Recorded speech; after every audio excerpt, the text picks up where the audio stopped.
ओम श्री गुरुसाय नमः। आप सभी को सादर प्रणाम। आइए सुने युग ऋषि का अमृतमय संदेश, महर्षि पतंजल के अष्टांग योग का सार। इसमें कुल 24 वीडियो संदेश हैं, जिसमें से आज तीसरे विषय पर हम चर्चा करने चल रहे हैं। पहला इसका परिचय, ये वीडियो अपलोड हो चुकी है।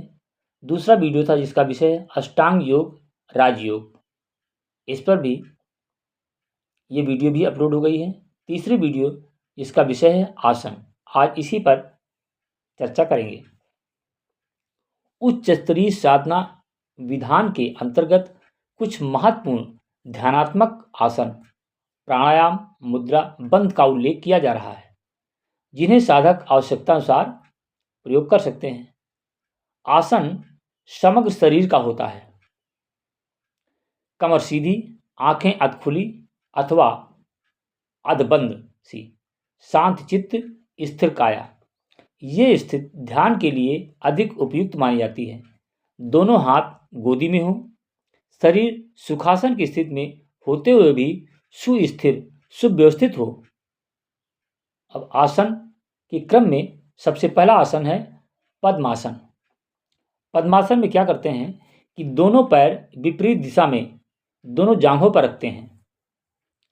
तलवा ऊपर की ओर रहे और एड़ी कूल्हे की हड्डी का स्पर्श करें। सिर मेरुदंड सीधे रखें और कंधे तनावयुक्त रहें। अब ये ऐसा आसन करने से लाभ क्या मिलेगा? इसका लाभ है शारीरिक स्थिरता, मन शांत, प्राण शक्ति का सुषुप्ना नाड़ी में प्रवाह, जठराग्नि निश्चय तेज होती है। ऐसा आसन करने से जठराग्नि तेज होती है, जिससे हमारा भोजन आसानी से पच जाता है। ये था पद्मासन आसन। अगला दूसरा आसन है सिद्धासन। इसमें बाएं पैर की एड़ी पर बैठते हुए तलवे को दाएं जांघ के भीतर ले। बाएं पैर की एड़ी का दबाव गुदा एवं जनेंद्री के बीच रहे। दाएं पैर को मोड़कर टखने को बाएं टखने के ठीक ऊपर या पास में रखें। एड़ियां एक दूसरे के ऊपर रखें। दाएं पैर के तलवे को बाएं जांघ और पिंडली के बीच फंसाएं। हाथों को घुटनों पर रखें। इसका अभ्यास किसी भी पैर को ऊपर करके किया जा सकता है। इस आसन से क्या लाभ मिलता है? प्राण ऊर्जा का ऊर्ध्वगमन ऊपर की तरफ होता है। ब्रह्मचर्य पालन में सहयोग करता है। ये रक्तचाप संतुलित करता है, अर्थात ब्लड प्रेशर को ये सामान्य बनाता है। तीसरा आसन है सिद्ध योनि आसन। ये केवल महिलाओं के लिए ही है। बाईं एड़ी को योनि के भगोष्ठ के भीतर जमा कर रखें। तलवे को दाईं जांघ व पिंडली के बीच फंसा लें। बाईं एड़ी के दबाव को महसूस करें। दाएं पैर की एड़ी को बाईं एड़ी पर इस प्रकार रखें कि वो भग शीशन को दबाए रखें। तलवे को बाईं जांघ एवं पिंडली के बीच फंसा दें। इसका अभ्यास किसी भी पैर को ऊपर करके किया जा सकता है। इसका लाभ प्राण ऊर्जा का ऊर्ध्वगमन करना है, ब्रह्मचर्य पालन में सहयोग करता है ये, और ब्लड प्रेशर को संतुलित करता है। आसन नंबर 4 वज्रासन। वज्रासन यही एक ऐसा आसन है, सारे आसन खाली पेट किए जाते हैं, लेकिन वज्रासन एक ऐसा आसन है जो भोजन करने के बाद किया जाता है। वज्रासन में घुटनों के बल जमीन पर बैठें। पैरों के अंगूठे को एक साथ और एड़ियों को अलग अलग रखें। पंजों के भीतरी भाग के ऊपर बैठें। एड़ियां कूल्हों का स्पर्श करें। हाथों को घुटनों पर रखें। हथेलियां नीचे की ओर रहें। अंदर बाहर आती जाती श्वास पर ध्यान केंद्रित करें। इस आसन करने से लाभ क्या मिलता है?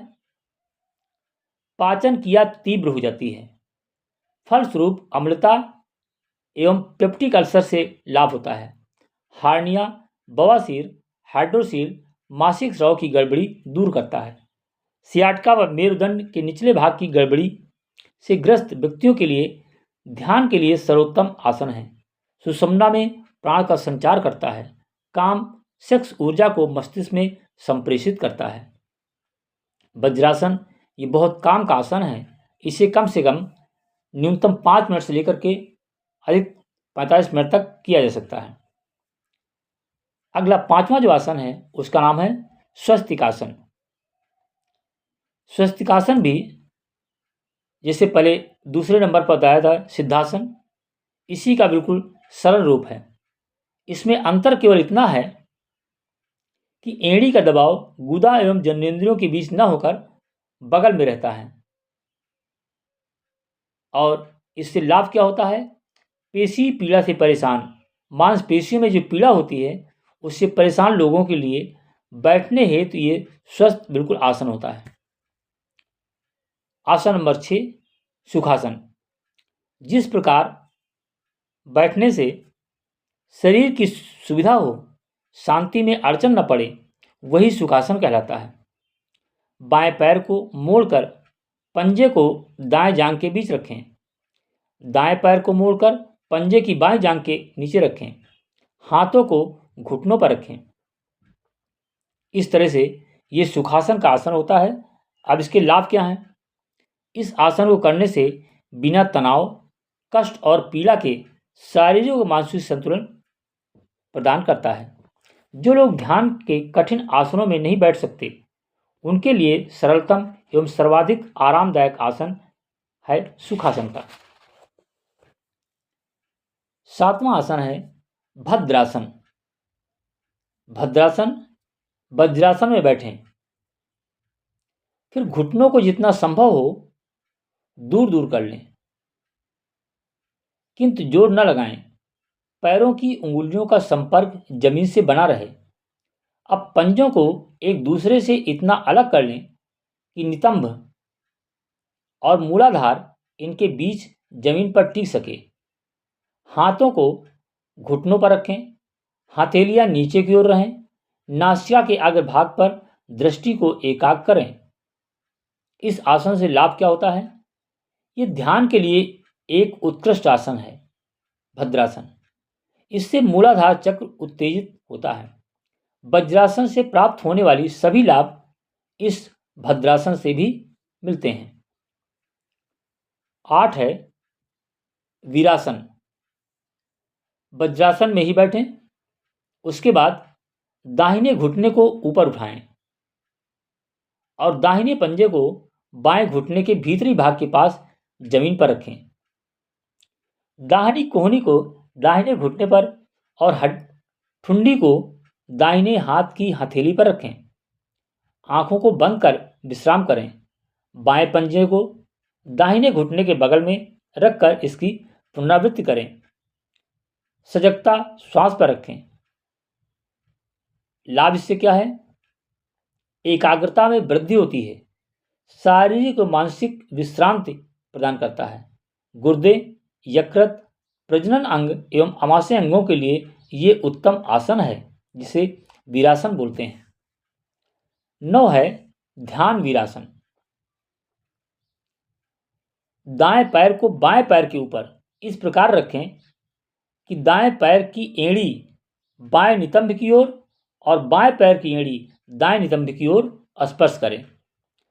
अब दाएं घुटने को बाएं घुटने पर और हाथों को घुटने या पैर के दोनों पंजे पर जो भी सुविधाजनक हो रख लें।